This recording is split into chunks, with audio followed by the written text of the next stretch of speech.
It's just an honor and a privilege to sit before you guys today on this panel, just to share my heart. I am just honored to be in this space and with you other champions of education.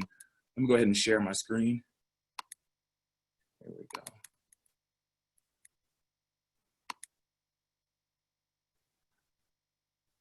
All right, can you guys see it? We're going to rock and roll. So I'm going to talk to you guys today about the power of relationships. The fact that you're here today lets me know that you're definitely wanting to be involved in improving the culture of your school, working on those climates, to working on building the community, and all that's important. But it's all about the power of relationships. And a lot of educators make connections with their students socially, but that's just not enough. We've got to go deeper. We've got to learn our students, their curiosity, their interest. We even need to learn about how they learn, and that's if we're going to be an effective educator. Right now, we're in the whole mode of accountability, but we've got to be accountable to our students to help promote their character. There's no secret that we are in a pandemic with COVID-19 and racism. However, as educators, we have the opportunity to change and establish some powerful relationships that we're going to promote our students to the next level of their life.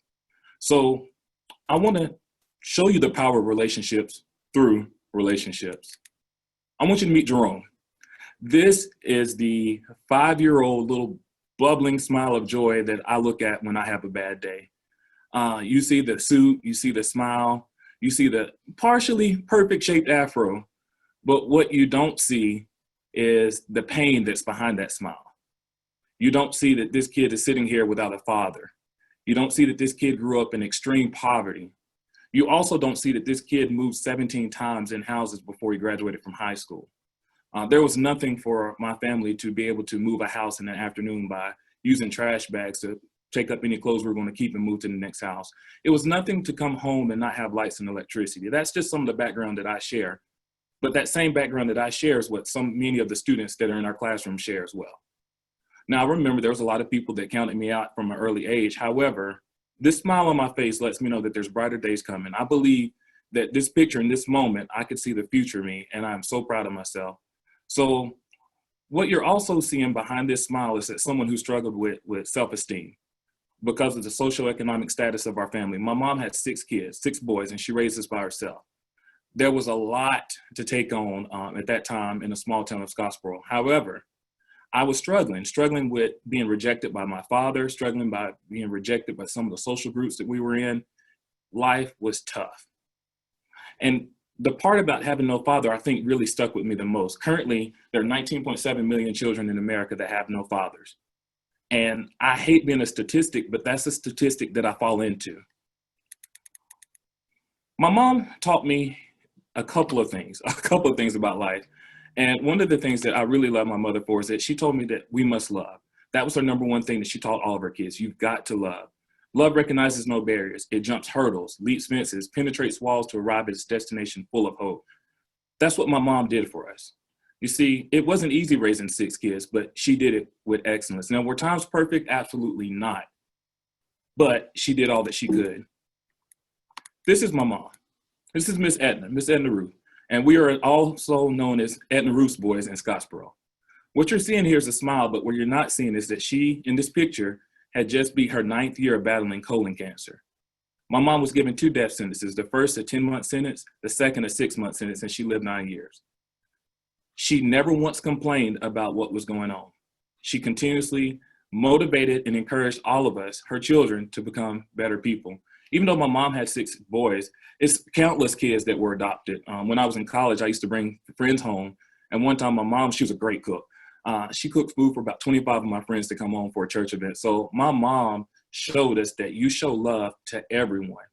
At my mom's homegoing celebration, there were just as many white people there as Black people, because that's what she taught us. You love everybody. You, regardless of who they are, you love them.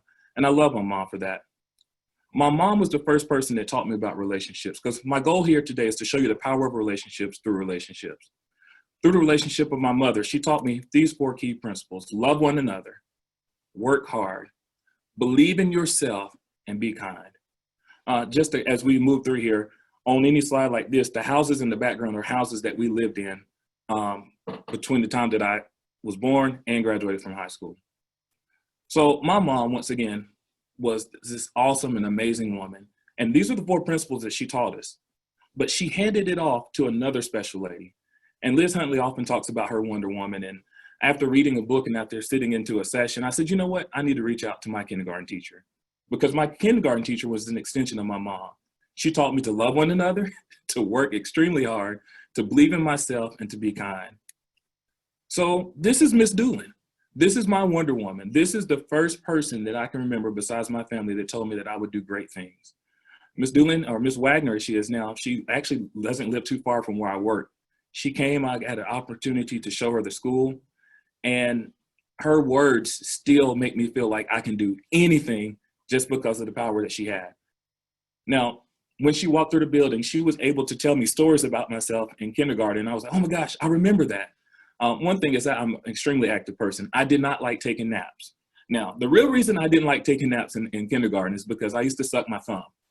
And if I took a nap, kids would see that and they would laugh. Well, she knew that. So what she did was, once everyone went to sleep, she would allow me to do chores around the classroom. So that way I wouldn't be laughed at for sucking my thumb or embarrassed. And I remember that, and I appreciate her because she saw that security blanket and she provided it for me. So Miss Wagner definitely is someone I still talk to today. She encourages me on a constant basis, and I love her for that. She sparked me into education because she believed in me, and I loved her for that. Now, if I was to tell you that I felt that way all through elementary school, middle school, and high school, I would be telling you a horrible lie, and I'm not going to do that. But what she taught me is that it's all based upon relationships. It's not about programs, it's about relationships. One thing that I really love about going through the Hope Institute is that they give us a systematic approach to create action plans that are specific to our individual school. It's not a cookie cutter approach. So that's been fantastic in really meeting the needs of our campus and aligning purpose with the leaders that I have on my campus, with being teachers and students. So relationships is defined as 2 people or groups in which the way they feel and behave towards each other. And a relationship is a close connection between those people. So growing up, we're gonna fast forward to high school. That's me on the back. You can barely see me, it's a bad picture, but when I tried to lighten it up, it was horrible. So we're just gonna roll with it. But that's me in high school, senior year. Once again, that smile is there, but it's hiding even more pain. The summer before my senior year, the guy that I knew, or that was relayed to me as my father, passed away. I was also introduced to his wife and his child as his little cousin, which brought even more turmoil in the life of a young kid. The constant rejection was something that I thought was just part of life. It was just something I just thought we had to get used to. Because of that rejection, I made an early attempt to end my life, not because I didn't believe in myself, but because I believed in what other people rejected me for. I'm once again the students that are inside your building each and every day. There's so many kids that walk through our halls that have smiles on their face, but they're hiding what's really going on the inside. So even in this picture of all smiles, I look at my classmates. They were wonderful people, but I was putting up a facade. No one really knew me until I met Mr. Cobb. I want you guys to meet Mr. Cobb. Mr. Cobb is my hero, my personal hero. Now, I grew up with him. He was not grew up with him, but he went to our church, so he was always known as George. But he became a band director, and so in the school setting, he became Mr. Cobb. He was just like me. He was very musically talented. He grew up without a father. He really loved the Lord. He was very successful. To be honest, he was my first Black teacher that I had growing up in schools. Now, he wasn't good just because he was Black. He was good because he cared. I used to play the saxophone, and my mom didn't have money for the saxophone, so that saxophone was repossessed. And he made the suggestion, you should play tuba. That's the school-owned horn. If you play tuba, no one will ever have to take it away from you again because you can just use the school's instrument. And I was like, I don't want to play tuba. He said, if you listen to me, I can help you and we can get you into college. So Mr. Cobb did just exactly what he said he would do. He took me under his wings. He was my private instructor. When I went to college, I was so excited. And he was excited because he actually drove me to my college audition. He helped me fill out all the paperwork to get into Alabama A&M. And beyond everything else, he loved me and he cared for me. I was so excited. We were in the car and he told me how much scholarship money I was receiving. I didn't really understand everything at the time, but he just started crying. And it was tears of joy because he knew that this was my opportunity, that this was my way out. And he was able to get me there. So not only did Mr. Cobb pour into me, but he gave me the framework for what I believe was the most effective use of my time, energy, and talent to become a high school principal. Low-income students who have strong teacher-student relationships have higher academic achievement and have more positive social-emotional adjustment than peers who do not have a positive relationship with a teacher. Now, I know this quote or this statistic is more so leaning toward those that are lower income. However, every student on every campus deserves to have a positive advocate that will go to bat for them. On our campus, every single student is connected to every teacher. We have our house program that provides small mentor groups. It's very important that kids come to school and not just be known by a number, but they're known by a name, known by their likes, they're known by the discourse that they may have so that we can help them become better people in the future. So I want to leave you with 5 tips before we get out of things that have helped shape the relationships that I have with students and how I deal with my students. That's number 1, we've got to invest quality time. The amount of time that we spend with our student has a positive impact on their academic achievement. I want you to meet Jacory. Now, Jacory is in the top left in a purple vest. This is a picture from my wedding day. I'm in the middle, the young debonair guy that had hair, but I'm in the middle. And this picture is my brothers, my friends, and Jacory is a friend. Now, when I became the band director at Childersburg County Central High School, Jacory was my first drum major. He was one of the first students I met when I walked on campus. We spent a lot of time together. He was an amazing young guy, and I saw myself in him in so many different ways. He ended up going to Alabama A&M just as I did, and he studied to become an engineer. I spent a lot of time with Jacory. Even when he received his first job, he asked me to ride to Connecticut with him in a vehicle, 16 hours nonstop, and I did it. During that time, we were able to talk about our dreams, our hopes, and been there every single step of the way with Jacory. I was honored to have him by my side at my wedding as one of the groomsmen, and he returned the favor because when he got married, I was one of his groomsmen. And so people always say, hey, your teacher's in your wedding? He's like, yeah, he's my friend. Like, he's my brother. I love Mr. Lee. And he still calls him Mr. Lee to this day. It's funny. But the connections that you establish with your students is not about the quantity. It's about the quality. Pour into them. Listen, it doesn't cost a single thing to provide your time for the students that we have walking up and down the hall. One thing I love to do is just during class change, just look at kids in their face, pull them to the side, talk. Those conversations could ultimately help save their lives. Next, we need to care for all students, not just the ones we like, but every single student. We need to provide some mechanism so that they can see that we care. I want you to meet Jarrell. Now, everything bad about a student would have been Jarrell. Jarrell was dealt a very bad hand in life, and it wasn't his fault, but it was the hand that he was dealt. You see, Jarrell came from New York. When Jarrell was in New York, he had been expelled from school. When he did get to go back, he ended up quitting school. It was rumored that he was in gangs. It was rumored that there was drugs involved. Jarrell's mother passed away when he was in New York. After his mother passed away, he was homeless for several months. So imagine this torn child coming to a school when he was moved to Alabama, and everyone kept saying, oh, you're going to have a problem with Jarrell. You're going to have a problem with Jarrell. I said, no, I'm not going to believe it. We're going to see. Jarrell's first year under my leadership, he was suspended out of school 21 times, and that's a lot. It was a lot of bad things, and we tried to work on. I'm just being honest. It was horrible. But something changed between my relationship and Jarrell's. While I was at Talladega County Central as principal, my mother passed away. And I can remember being in my office, and Jarrell came up to the office one day and he said, hey, can I talk to you? Sure, what's going on? He said, how do you do it? I said, Jarrell, how do you do what? He said, your mom's dead. My mom's dead, and my dad just passed away. How do you do it? I don't have anyone. No one cares about me. And in that moment, I no longer saw Jarrell as an issue. I no longer saw Jarrell as the quote unquote thug that he's been labeled. I saw Jarrell as me, sitting there, still longing for the eternal love that my mom provided. So we shut the door, and Jarrell and I, we talked for about 40 minutes nonstop, just listening, pouring our hearts out to each other. I want you to know that that conversation, I believe, helped turn Jarrell's life around.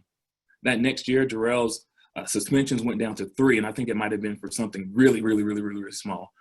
Jarrell actually participated in our Black History program. It was in a play. His grandmother got to come see him perform the first time ever positively at a school function. Jarrell's success story is that instead of being a dropout, he was a high school graduate. I just remember him walking across the stage to receive his diploma with tears in his eyes, and that's Jarrell. And I still talk to him to this day. So we've got to let our kids know that it's not going to always be easy, but we're going to be there for them. And once they realize that we're there for them and offer that genuine care, they will begin to learn and will make those lifelong lessons. We've got to build trust.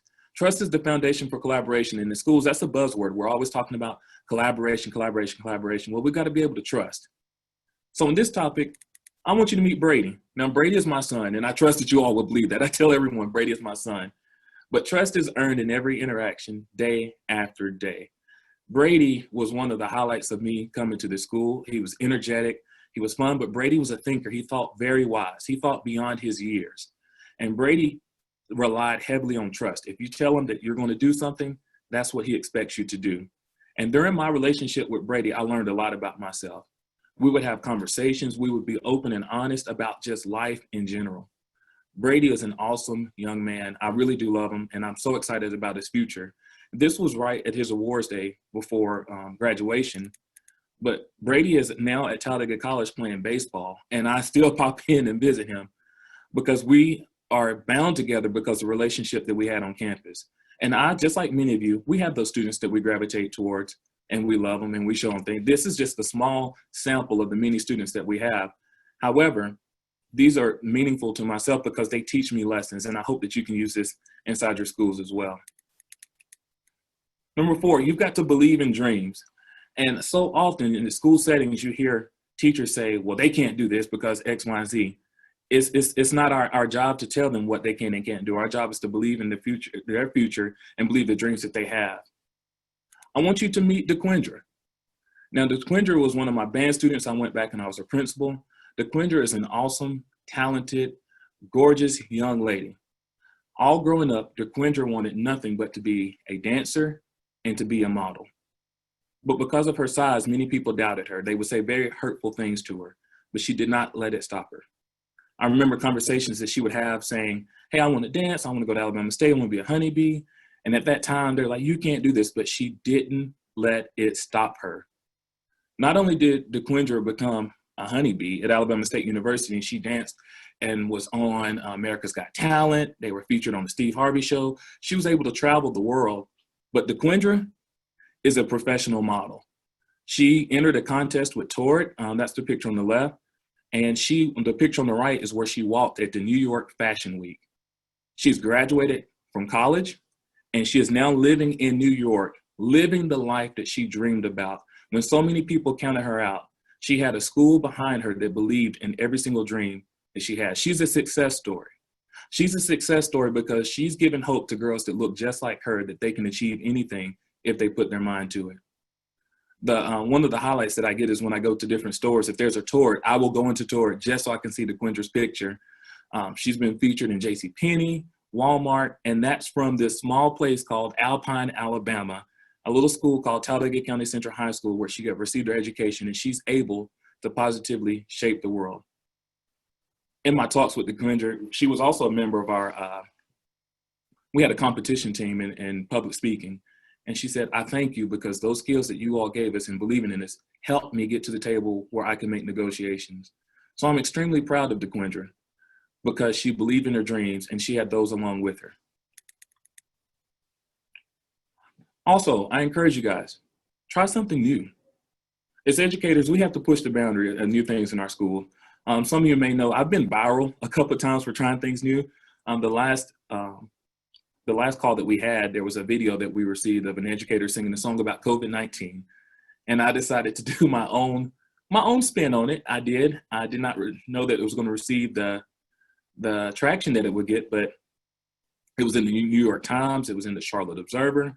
I've been on a couple of news channels. I've done some some radio broadcasts all about this video of just being creative.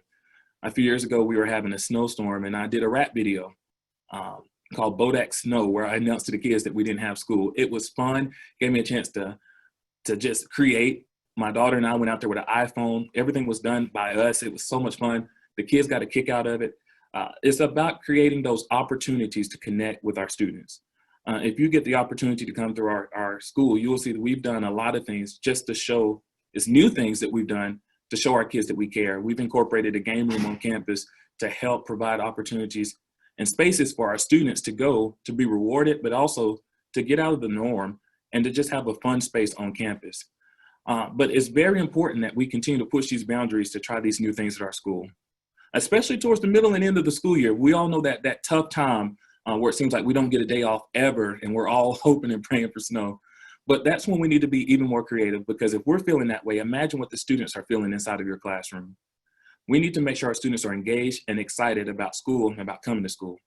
So in trying something new, I want you guys to meet Justin. Now, Justin, this past year, our awesome, amazing basketball team was able to make it to the Final Four. So we took 5 busloads of students, and the way that we got them there was just absolutely amazing. We reached out on social media and was provided with close to $2,000 in support to help move our students down there to the game to support. We had 5 busloads of students to go support our kids. So we took them to the mall so they could eat and shop, hang out with their friends before we went to the game to support our team. Well, I went to the game room because I am an avid Pac-Man fan. I love Pac-Man. And when I get there, I see Justin and a couple of his friends, and they were playing pool. So I jumped in. Now, a secret that Justin didn't know, I really can't play pool. I can't play pool at all. But I didn't want to miss an opportunity to establish a relationship with Justin. He's a freshman on campus this year. So we played pool. Not only did we play pool, we played about 5 games that day. We rented a pool table and just had a blast. Here you see us in front of air hockey, because after pool, we went to air hockey. It wasn't about the game. It was about spending time doing something new, getting out of my comfort zone to make a connection with Justin. The awesome and amazing thing is that it stuck with him. What I didn't realize is that Justin's uncle has a pool table. So Justin is actually really good at pool, but I tried to get him off of his game. But from this one day at the mall, Justin and I, when we were in school before COVID-19 hit, would establish one day a week after school to go to the game room to play pool. It was about an opportunity to show him that someone believed in him, and he's an awesome and amazing kid. He's so talented. I absolutely love having him on campus. He's an athlete, but just making that connection, because from 8th grade to 9th grade is a big jump. And as principal, my job is to make sure that every student on our campus feels safe and that they feel appreciated and they feel that they are part of something. So don't be afraid to try something new. Right now, everyone's doing the whole TikTok craze. Like, don't be afraid to do something that might be outside of your comfort zone to support students, because it will allow them to see you in a different light. And also it would allow them to make a connection with you on a deeper level. The best and most beautiful thing in this world cannot be seen or even heard. It must be felt with the heart. Now, I didn't feel that feeling that I received from my kindergarten teacher until I was a senior in high school. Don't let other students in our schools be the same way. We have the opportunity to create this amazing culture of excellence with our students. And it starts with us, the teachers, the educators, the staff. And it's not just the certified staff. Everyone has to play a part. We set high expectations. We take pride in what we do. Your kids need you. Right now, we're already dealing with COVID-19. But now we're adding the extra layer of racism that is just, every single time you turn on any kind of news or TV, you're seeing that. Our kids need our support. Our kids need to know that they have a safe place to feel these feelings without bottling them up inside, because it's going to be even more hurtful if they bottle it inside without getting it out. So I challenge you, those of you who are on this call, go back to your classrooms and do the same thing. Last but not least, I want you to meet Jerome now. I want you to meet my family. This family has been established because of the relationships that have been building upon building upon building upon building. What you do, many of you may or may not know, is that I was a single father for several years. My wife is Dr. Anita Lee. She's a physical therapist. She also is a health and wellness coach. And we absolutely love our children. On my immediate left, you see my son, Cass, which is basically me 2.0. Cass just learned how to ride his bicycle last week, so we're so proud of him, but he loves school. Cass wants to be a teacher. And it warms my heart because I hear him saying things that I said. And he teaches his little sister, Anaya, which we'll get to her in a second. But Cass's birthday is this week, and he wants to have a school birthday party with apples, with buses. He wants all the decorations to be about school because he wants to set his classroom up. I'm so proud of my son's decision to go into education because we need people that has his heart.